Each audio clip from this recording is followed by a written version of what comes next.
Welcome back to Not Alone. I'm your host, Melissa Sue Methvin. Today, I have a very special guest that has been waking up people for over 20 years, literally. You know him as Good Morning Arizona, Good Morning San Diego, and now as the Emmy Award-winning host of Arizona Daily Mix. But beyond the TV lights and the good morning energy, Brad Perry has a deeper story. He is a father, a creator, and also a big voice for men's mental health. He often talks about things that men want to keep in the shadows.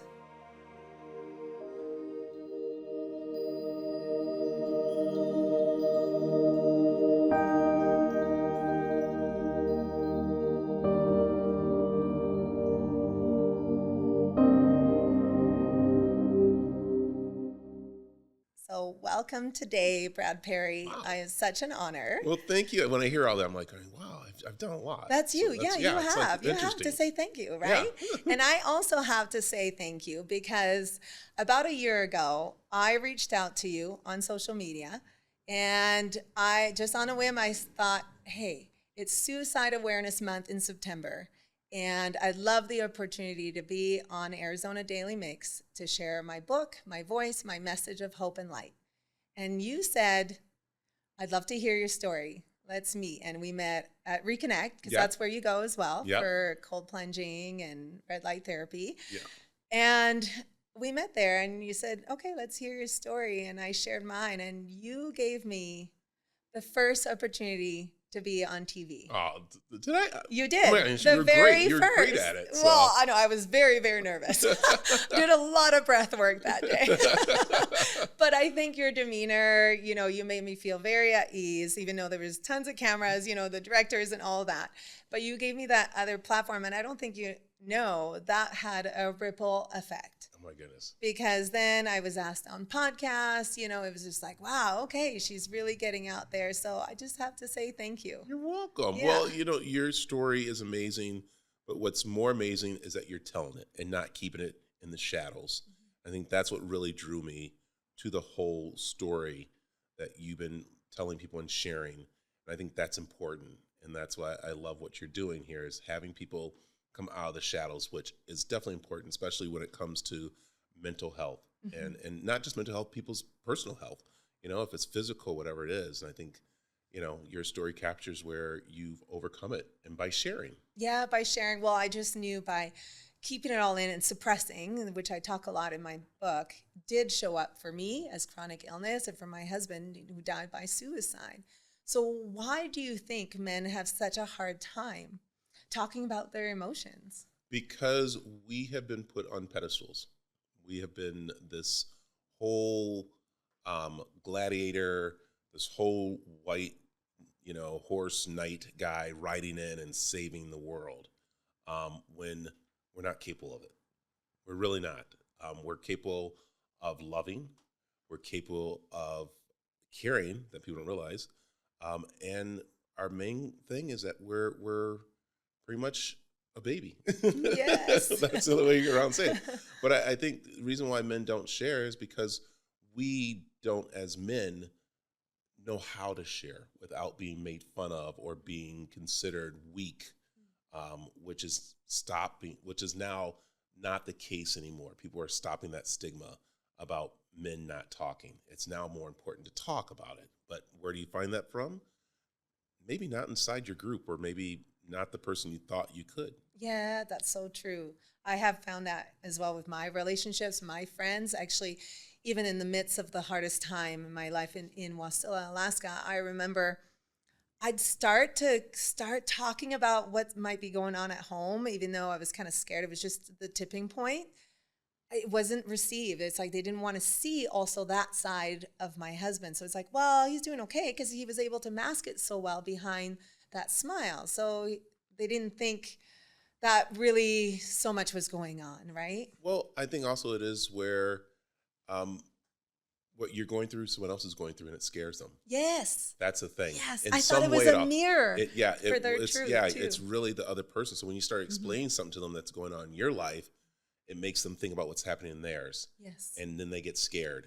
I And saw that. They want to shut down, or they want to ignore it, or they want to make jokes about it, or or make you seem like you're the crazy one. Yes. Instead of embracing, going, wait, this is great. I found someone who else is having the problems I'm having. I'm finding someone who wants to talk about their marriage and how it's not, this beautiful Instagram picture. And I think that's with men now. I think, I started the podcast, Things Men Don't Talk About, for that reason. It really started because of a health reason. And I think more men, if they start talking about each other with health, they would live longer. Right. Yes. And they would deal much better from dealing with their, physical health to their mental health. So you as a younger child, did you ever feel comfortable to express your emotions? Like, would you cry very easily or in front of people or even in front of your wife? I would cry, and then, you would get made fun of and stuff. I mean, I was a middle child kind of. Back in our days, it was where you just, you fell, you grabbed some dirt, some spit, rubbed on it, and you moved on. And I think that was also the thing when you were having these feelings or being upset. But I was very lucky that I had parents that were supportive in a lot of different ways. So I think that was the main thing. So they were very not like wanting me to be on their agenda. They wanted me to be on my agenda and supported me that way. And I think that was something very important. Really good. And so now, as far as you being able to release these emotions, like, was that hard being on TV all these years? Because you had to, you Good at Morning Arizona, you always have to be chipper and probably at times, especially at times of your divorce, that was probably really hard to show up and put on a smile. It is. It was. It's still each time. I mean, I still, everybody has days. Yeah. But when you're on TV and people rely upon you to be that smiling face, it's kind of hard, and they blow it off like you have no problems or anything. But we all have problems. I mean, I'm a parent. I'm, I'm a ex-husband. And I'm a coworker, and I have friends and stuff. So I'm almost like everybody else. And I think that's the part that people kind of like forget about when it comes to seeing their, favorite person on TV or seeing someone on TV or even now on Instagram. I mean, no one wants to see the sad. Yeah, true. Which we need to show. Yeah, we need to show. Yeah, I've had to learn that even because I had learned from a very young age to, like, when I cried, it was really uncomfortable, especially for my father because he missed me so much. We had moved from Quebec City. I was 6 years old to British Columbia, and I'd only see him maybe twice a year. So I think that was so hard every time we said goodbyes, and every time I cry, he said, "Stop crying." Yeah. Because that was too hard for him. It was so painful. So then I just learned that's too uncomfortable for people. Yeah. Well, I'm going to say as a father, it's not painful of seeing you crying. It's where I don't know what to do. Oh, yeah. That's what it was. It's not a pain. It's just like, what do I do? Because I want to cry too. So if I cry, we're both sitting there crying, and that's going to get her sadder. So I need to be the strong one here. And that's the thing that I think, again, give us guys credit that we're not always hurting, but we're always trying to fix. And that's our biggest problem. But you bring up a good point, actually, because you mentioned as a father, you're just like, oh, I need to be strong. I need to do this. And I feel like dads feel like they need to stay in the masculine. Yes. Right? Yep. And especially, I saw this a lot with my late husband in how he treated Sophia and then Mateus. He was so much harder on Mateus, on the boy, than he was with his daughter. And I see that with other friends' kids, like their dad. And I think fathers feel like, I need to be strong. I need to show my son how to be strong and be masculine. Yep. But I feel as a dad, especially for the dad-son connection, even for me, a daughter, we need just more nurture and love and in a softness almost. As I looked at being a father and started to pay attention a little bit, our job is to discipline, is to keep him on the straight path, not make him masculine, not make him into a strong person, just keep him disciplined, knowing the rights and wrong. Let him have his own path of whatever they're going to go. And I think more men are afraid that if my son is not showing a masculine side, he's going to be labeled gay or he is gay. Yeah. Not the case at all. That's just something that, you let the path take it. But you're right. I think more men are trying to be stronger and trying to, show their self, and it hurts more. Yeah. It hurts more if you are not able to do what you're supposed to do, and that is go cry. Yeah. Guys, go cry in the shower.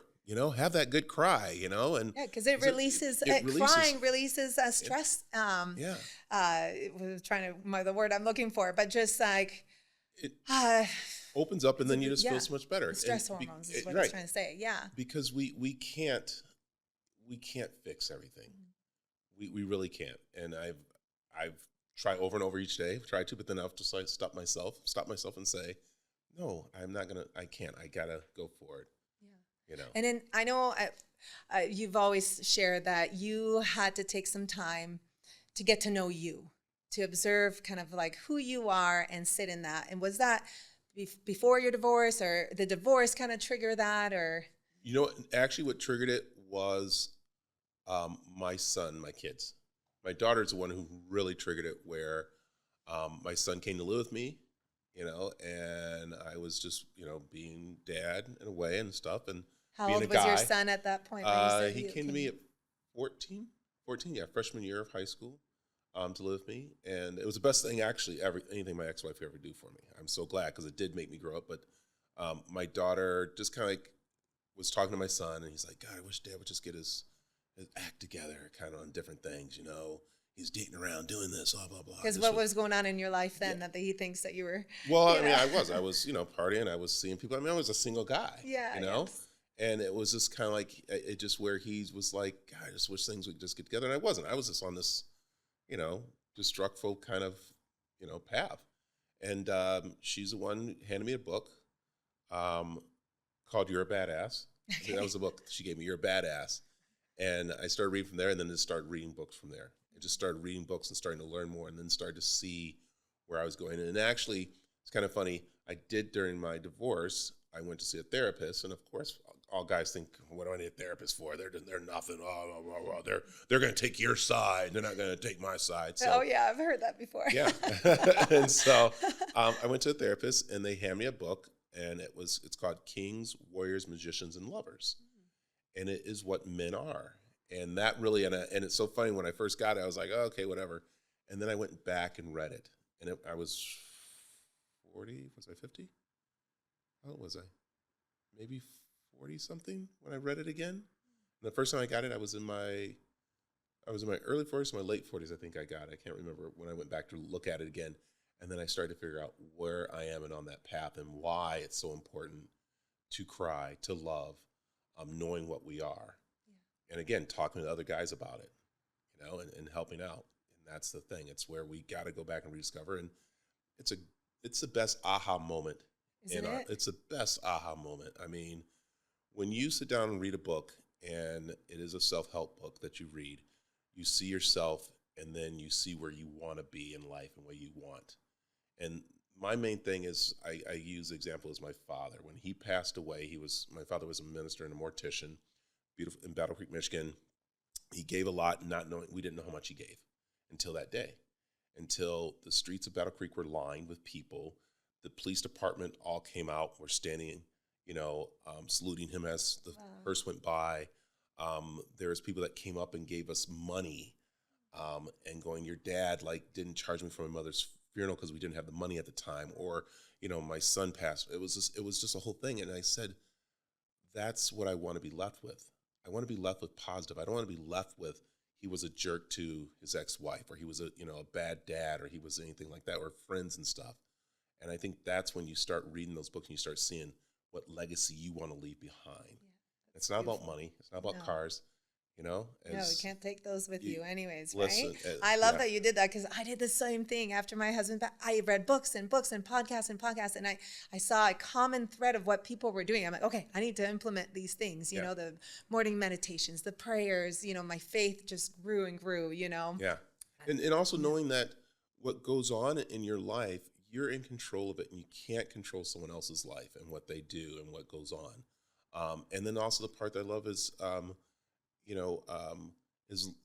is living in the moment and not the future or the past. Yeah. It's like, leave the past behind, and you can just do better the next day, or even do better at that moment, and then the next day comes. But I think that's the thing. You start seeing all the stuff of what's going on, and it helps. Yeah, with seeing your patterns, you're like, oh, okay, I do that. And then so at least you can recognize them when your thoughts are spiraling again. Yeah. And the old patterns, you're like, okay, I recognize, and why am I doing this now? Okay, how can I avoid it or exchange it with different thoughts, right? Yeah. So just kind of getting to know yourself is number one, I think, with any healing. And then if you want more peace, more love, you got to really connect and get to know you. And the best way you can really find yourself is going and sitting alone, which there's a lot of people can't. I know. I know especially a lot of friends that can't. A lot of guys, they think they can. They think I'm just going to sit. But if you go, and just sit for yourself I give you 5 minutes of just no thought, not worrying about golfing or where you're going to be or anything like that. You start to discover more about yourself and what you need and don't need. And that's so hard for people because they'll need like either a football game in the background, they'll need something and do something, and those distractions. And that's why I love breath work so much, because it's that, I do it every day, every morning, even just a couple minutes. But yeah, just sitting in that stillness. And actually when I moved here, I kept on saying, I need more space. I need space. And me growing up mostly an only child, I am, always been kind of comfortable. I've been very so independent in a way. So I'm always been okay being alone, but I could see it with so many that would be really uncomfortable to take that time to really heal and not so much isolate yourself, but just. No, it's just taking a moment. And I think with guys, we need to do that. And we need to speak up in a certain way. And we need to explain to our partner, our spouse, whoever it is, what you need and why you need it. I think that's where, guys, this is not communication. Communication. Because so many wives that I know, they say their husbands just go super silent. Yeah. And in that they just don't know how to communicate in not maybe a defensive way, Yeah, well, that's the thing. It's so they do the defensive way because they don't want to show that softer side. Yes, yeah. So the softer side is easy. You know what? I need to go golfing with the guys because it's been a rough day at work. I don't know how, the bills are going to get paid this month or whatever. I think we don't want to worry our partner. And I think that's also where our partner needs to understand, like, okay, he's here. We're here as a partnership. Yeah. It's not one person has to worry about the bills. We both need to, so we both need to look at it. And I think we're also, guys are worried that if I tell you, will she go away? Will she leave me because she doesn't think I'm worthy enough? And that's being why the provider and put a lot of worth about that instead. But you're so right. Communication is key. Yeah. Because how many times it might be the little things you sleep under the rug because you're like, I don't feel like causing any conflict, but those things kind of add up. And then what happens? Resentment, right? Yeah. And I think once you start having communication, then your partner, spouse, will start to understand that when you are talking to them, it's not being mean. So for instance, if a guy right now goes, I think I like the dress, but I don't like the heels. Oh, you don't like me or anything like that. No, I just said I just didn't like the heels. It doesn't do it for me. Yeah. And I think that's where you have to say, no, listen, I think you're beautiful. I think you're great. I want to see you in those sexy shoes.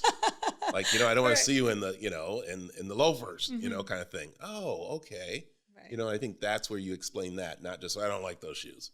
It's like, well, why don't you like them? Well, they don't turn me on. Perfect. Tell her, I think that's it. Yeah. Knowing how to communicate and be open and safe and not be defensive. Like just be open, and constantly have check-ins. I've had other guests on and they've been married for, since they were together since middle school, and it's been like 30 years, and they'll have check-ins, if not definitely weekly, but just communicating in the space, because you get in the busyness of having kids. One thing, actually, I'd love your input. Because one thing I noticed as well, I was with my husband, we were together for 8 years before we had kids. We traveled, we played, we did a lot of things that we love, and then we had kids later on. And in the 2 weeks I had Sophia, then it almost seemed like my husband went into this like depression. And he was tying his shoe and was laid out for almost 6 weeks and couldn't work. And I feel that men oftentimes go into a bit of a depression that the attention is now swapped to this other little being. Not depression, jealousy. Jealousy, yes, I know. Jealousy. But, well, I was kind of We're avoiding jealous, yes. It's jealousy. I felt We're that. babies. That's what I say. We're the original. I know. Women are caretakers. Yes. Men are lovers. And that's what we want back. That's the thing, like, that's what I'm saying. Like, when we give you flowers, we're not giving you flowers to have flowers back. We're giving you flowers so we can see that love that you give off, that shining. But then when someone else, especially when it comes to a child, is giving you that shiny moment now that I can't give you. Oh, yeah, it was like the best moment in my life. And then when you're like, oh, well, I want that feeling too, or why that kid is giving and resentful in a way. Yes, I saw that. I noticed that. And so that's why I always tell people, especially guys, when they have a child, this is what you're going to do is a month after, you're going to make a date. You're going to call the babysitter or your mother, and you're going to say, listen, we're going out Friday night. I like that you said a month. Because after a C-section, you're kind of like... Yeah, C-section thing. But also mom like is still bonding and still there. But I tell them, I go, you make a date. And it doesn't matter if it's McDonald's. And that's probably the best place to take her. Because when it gets time for the kids, you're going to be going to McDonald's a lot, and you'll never enjoy it again. Because you'll never eat McDonald's again after. The kids will all eat it up. You'll be done. So that's why I say, go, you make the plans, and that will bring that love back and bring the connection to them. And you try that once a month for going on. Then I tell them, too, so you're not jealous, because the jealousy happens is that the mother and child have bonded for 8-9 months being in the womb. Yes, they hear the heartbeat. So what I've always said, and someone told me, you get the child and each day lay with them on your chest and let them hear your heartbeat. Yeah, so important to have that bonding. And I know one nurse had told Scott to do that, and he wasn't very comfortable to do that. I could tell that was really uncomfortable for him. And she because he thought he was going to break the child. Listen, guys, you can't break the child, to be honest. You can't break the child loving the child, to be honest. You can't. I'm sorry. Just get that right. Listen, my kids have fallen a lot of times, so you're okay. So. That's so true. I think they get uncomfortable. They don't know what to do. It's this little thing, and they're like, wow. I still remember my husband saying, okay, they're letting us go home now, and we're going to know what to do with this thing now. And whereas for me, it was just so instinctual. It just really came, Yeah. But I could see, I love that advice about the date, because I think that's where we lagged. We just kind of put it off. Oh, we're this. And he was tired from work too, and we kind of forget. But, and of course for men, a lot of it is physical, physical attention and whatnot. Yes. But for both of us, for the husband and wife to even want to be physical, there needs to be connection. Right. Right. That's it. And your kids will be okay. One thing, have you ever read You're a Badass yet?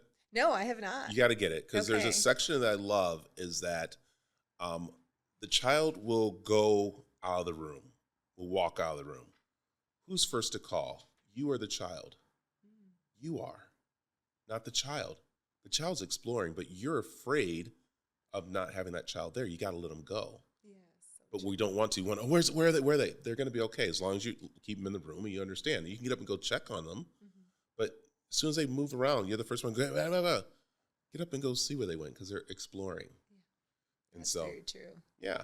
Yeah, because it's like the mom anxiety. You're like, oh, what are they doing? Yeah. And then just be present, and it's okay, and let them go. Because how many times did I feel guilty? Actually, even I had Mateus so close together. They were 18 months, apart.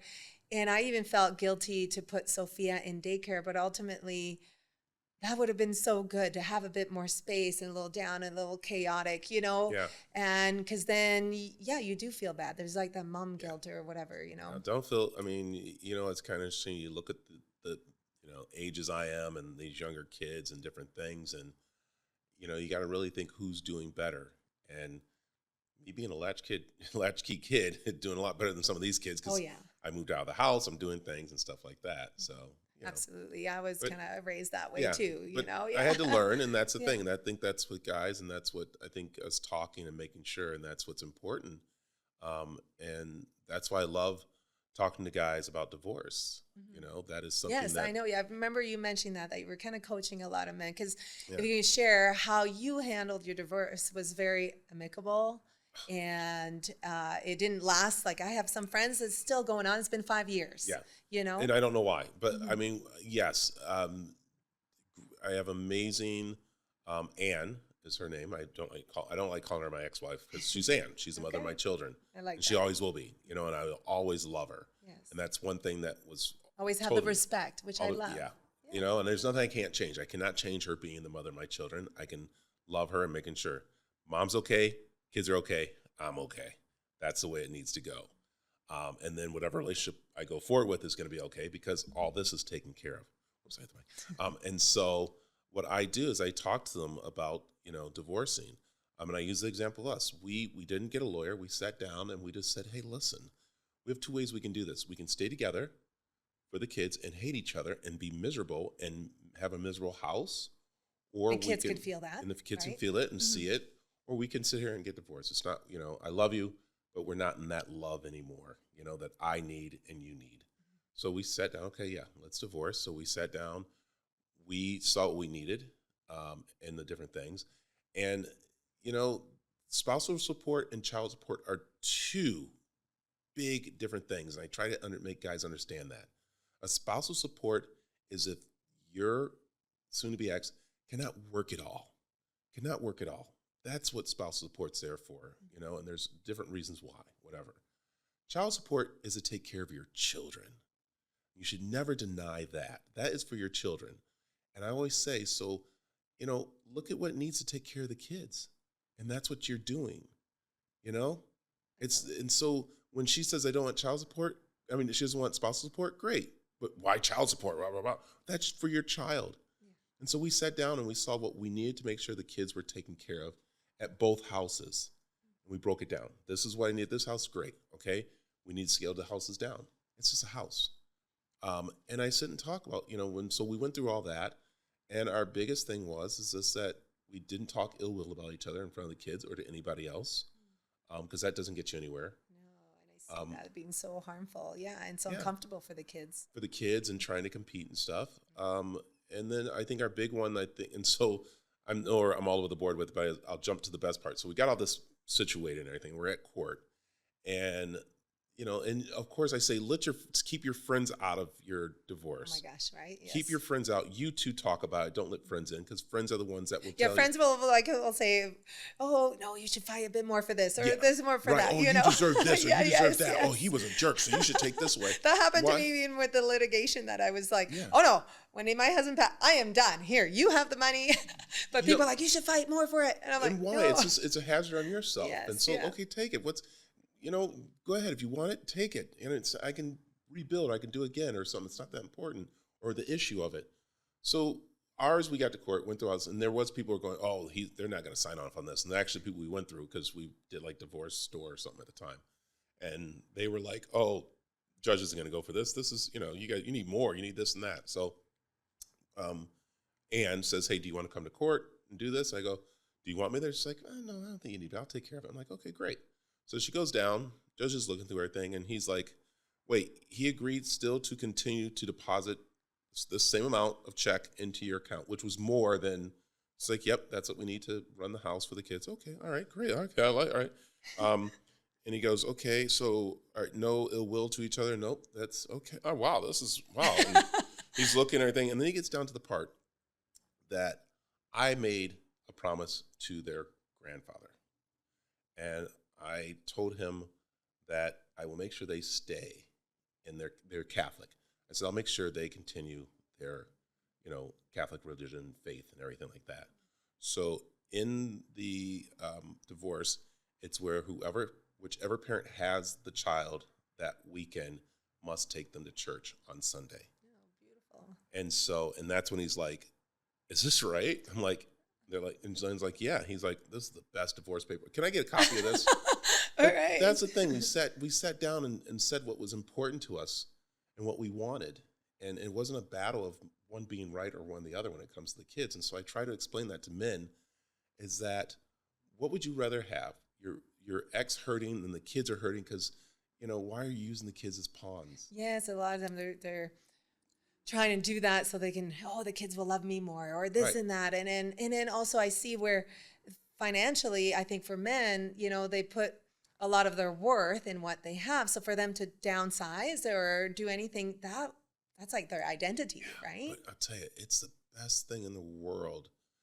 I mean, to downsize, guy. And any guy, I mean, it's nice to have all that stuff and all the toys and everything, but once you are like, can get rid of them, you sit there for a moment, like, wow, I saved so much money. I can go on a trip. I can have, I'm not saying get rid of all your toys, but I mean, you know, your status is not those items. Your Decluttering, status, anyways, feels so good. Oh my gosh. When I moved from Alaska, I had the biggest estate sale.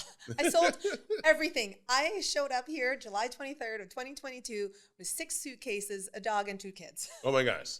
And that was just your suitcases. That was just you, 6 suitcases. Yeah. You just had the 6. The kids Yeah, had well, 3. yeah, you know. Kids each had 3, had 1 or 2. Kids had a backpack on. That's it, yeah. You had all the clothes and shoes and everything. Yeah, No. well, that too, yes. I do like those.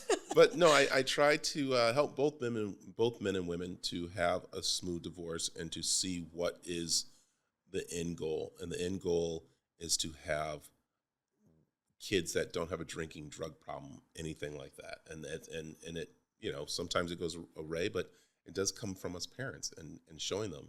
I mean, I love that my kids are now 32 and 28, and they still get upset at the thing that we all go to dinner. And sometimes my ex-wife who's remarried will bring her husband or whatever. We're all out together, and they just kind of like go, why'd you guys even get divorced?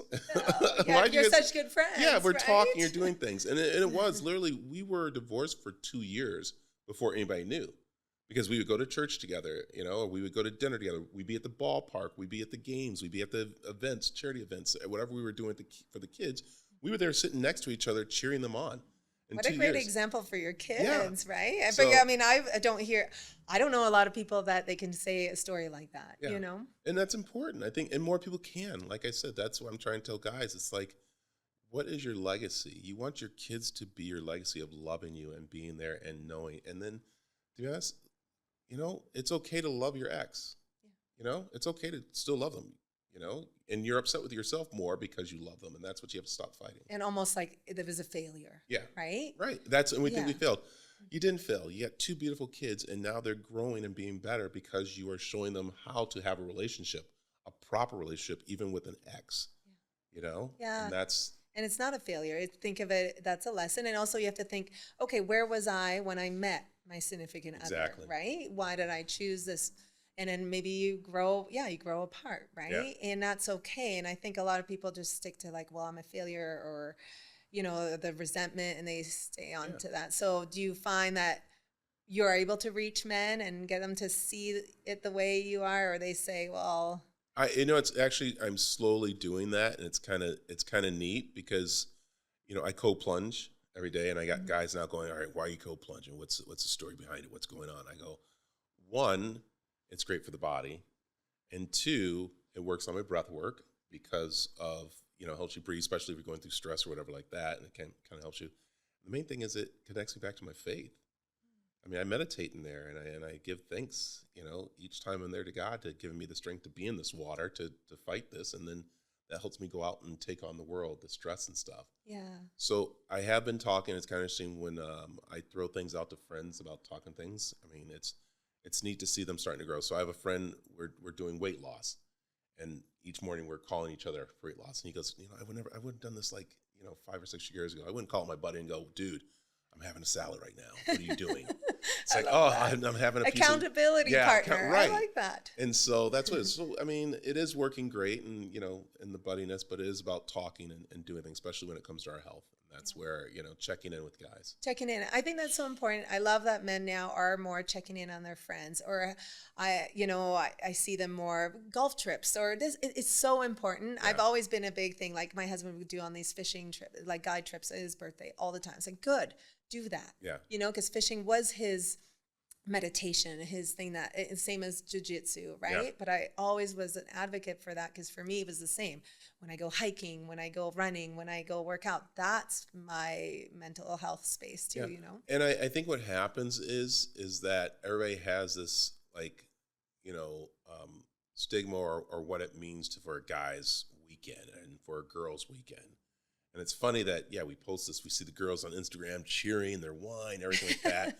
We see the guys, you know, golfing or whatever like that. But really, I'm going to go ahead and give the secret away. A guy's trip is for us to sit and talk. Yeah. us to sit and just kind of, do our check-in, and it's getting better and better like that. It's check not in out and see how the kids are doing. How are you doing? That. It is. I will say, guys, on the golf course, the cart girl's there. We're gonna try our best lines, but I hate to say we're not as good as we once were. We're married, and my buddies, we always, we're like, who's got the best line for the cart girl today? Oh, well, there you go. But humor too is so good, right, for the soul. Yeah. And I know knowing that she's not going home with any of us. I mean, we all, knowing she's not going anywhere, and she knows she's been going to get really good tips. Yeah, exactly. But no, but yeah, my thing is just trying to get more guys to sit down, talk to each other, have accountability with each other, and to be proud of showing their feelings, of caring, of letting people know and not keeping a secret.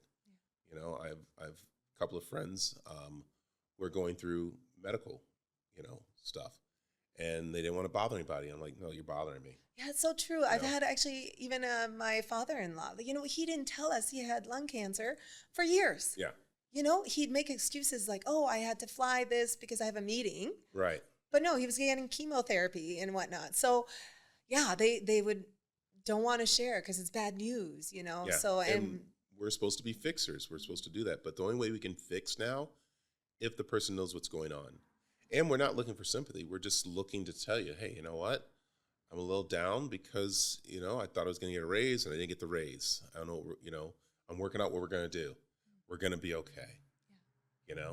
More like, you should share it, have community and not be on your own, or ask for prayers, I say connected to your faith. And also I'm a big advocator as well to connect with God. You also have to kind of connect with your body and make sure keep it as healthy as it can, because ultimately your gut-brain, barrier. And if your gut is not okay, then it clouds your brain and your judgment and all of that. So it just plays a big role in your mental health as well. Yeah.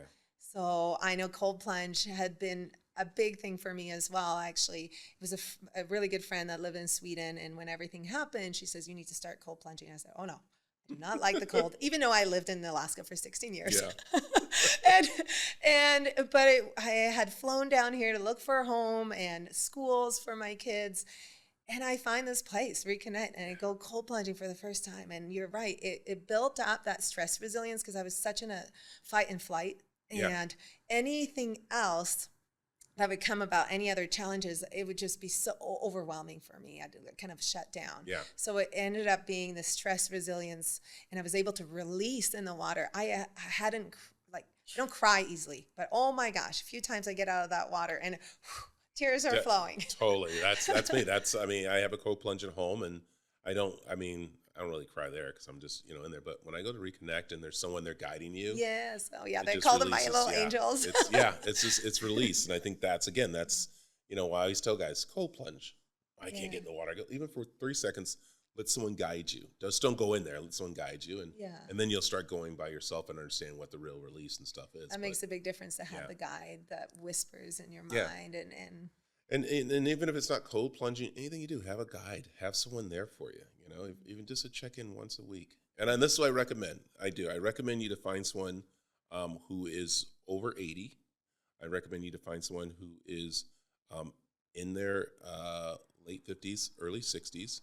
And I ask you to find someone who's in their 30s and below.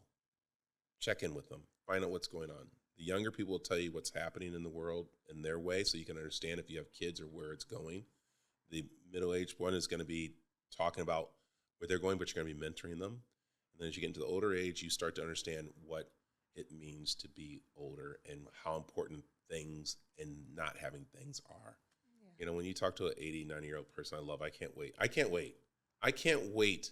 And as I say, at 70, you get to just kind of like show up to a restaurant and just go in. Like, excuse me, you don't have reservations. I'm 70. I just want to sit and eat. Okay, come on in, sir. 80, you get to show up there in flip-flops and shorts and everything and just walk in and sit down, with any family you want to. At 80, they're like, oh, he's 80. Who's going to talk to him? At 90, you get to go in the restaurant any way you want to dress, sit down, eat, and leave without paying. I love That's that. my goal. That's your goal. 90 years old. I've watched 90-year-old people just walk into a restaurant, you should sit meet down, my grandfather. sit down and start eating, right? And just order food and everything and then just get up and leave. You're like, who wants to tell the guy? Did he forget to pay? Does he not know he needs to pay? Who's he with? Like, no, it's fine. It's fine, right? And that's what I'm saying. At 90 years old. Fine. So you kind of like, yeah. but they figured out the meaning of life. The meaning of life is not caring. Yeah. And that's it right there. So. I love that, because one of my favorite things when I visit back in Quebec City is to sit with my grandfather. He's 97 now. And oh my gosh, he dances the tango 3 times a week. He does people's taxes still. He has written a second book. He's so active, and I love that. But I always ask him, okay, Grandpa, what's your wisdom and what to share? But one thing he says every morning he does is prayer, Give thanks. His faith, give thanks. And being active, and his food, I see him eat too. He's very slow, very just intentional, and take time. And family is so important, community. And that's what we can do now. So at 56, I literally... you go camping, and I go sit. I didn't think I was ever going to do that. But then each week, at the end of the week, I just sit. I sit, and my kids know. Like, they'll call up if they, Twitter, hey, Dad, what are you doing? Sitting time. They're okay. Call me. I go, is it important? No, call me when you're done. I sit for maybe an hour or two. I love cigars. I might, have a cigar, or I might just sit with a glass of wine or whatever. But I've learned how to take that time for me, and that means I'm okay to take care of everybody else. And I tell that to women, too. You don't need to cook dinner every night, especially if you have teenagers. Let them fend for themselves, and they'll grow much better. There's ramen noodles in their kid, or learn how to open a can of soup or whatever. But I think if we start doing that at this age, because that's what older people are doing, and they live longer. Yes, taking that space to fill your own bucket back. Yeah. You're such a giver every day as well, being on TV and being so jovial and kind, and your humor, and but I think you got to give back to yourself, and same as parents, or anybody in the field, always giving. Got to be okay to receive. And it's funny because it's been a year since I was on the TV show, and I've had this bottle of wine in a car to give you. And I kept on texting him like, I really want to give this to you because say thank you. Is the bottle still there? Is the wine still there? Did you not drink the wine? It's a meth empty bottle. Empty bottle because it's I might have had to switch it back. Right, a couple of times. It's actually one because my husband's dad, they had a winery in Oregon. They sold it about a couple of years ago once he passed, but I still have the Methvin wine. They had won awards for Pinot Noir. Anyways, and so I had one for you, and I didn't drink it. Oh my goodness! Oh, thank yes, you. I wanted to say thank you because you really, it had that ripple effect, and you just believed in my message, but I was just like, you got to be willing to receive as well. I'm going to receive this very much. I'll receive this and be ready to receive a text or a call going, this stuff is great. This is really good. This is really good. So. Sorry, you can't get it anywhere anymore, but Oh my goodness. But yes, it's so important to take that time to receive again and fill up your bucket so you can give more back. I'm a true believer in that. And I love that you're helping men just be able, because, that's the thing. I think my husband, 6'4", great big guy, always wanted to be the Superman. And you talk about your dad of giving. That is one thing Scott did at the dental office. I mean, to the point where the managers were like, okay, enough, we got to pay the bills, but he always felt so bad how much dentistry is, for people that didn't have a lot of money and they're hurting. So he gave a lot. And that's also with us guys, as I know we got to wrap. Okay, we've been talking for a while. As we go through, as said for guys, it's okay at times not to be able to give. Don't think that that's going to make you or people are going to be upset with you. I even do it with my own family. I do it with my own kids. People call up and say, my kids, Dad, can I borrow 25? I don't have it on me right now. I do, but I have to say, no, I don't. So I kind of like... Have boundaries. Yeah. And it's okay. And I think that's also where, again, we get overwhelmed at what we can give. I've had to have boundaries too, because, as you give and you're just like, oh, it's okay to say no. Well, I am so honored that you came. I know. This is great. Thank you. Yeah, I come back again, talk some more different things. I love that. I appreciate it. Yeah, well, thank you. Brad, thank you for bringing your light, humor, and heart to today's conversation. I know so many men listening, and women too, are going to take away something powerful from the honesty you've shared. Your journey reminds us that vulnerability is strength, joy is found in the simple things, and that chasing passion always leads to a richer life. For those listening, go check out Brad's podcast, Things That Men Don't Talk About. And of course, tune in Arizona Daily Mix. And as always, remember, you are not alone. Keep choosing love, keep choosing light, and I'll see you next time on Not Alone with Melissa Sue Method.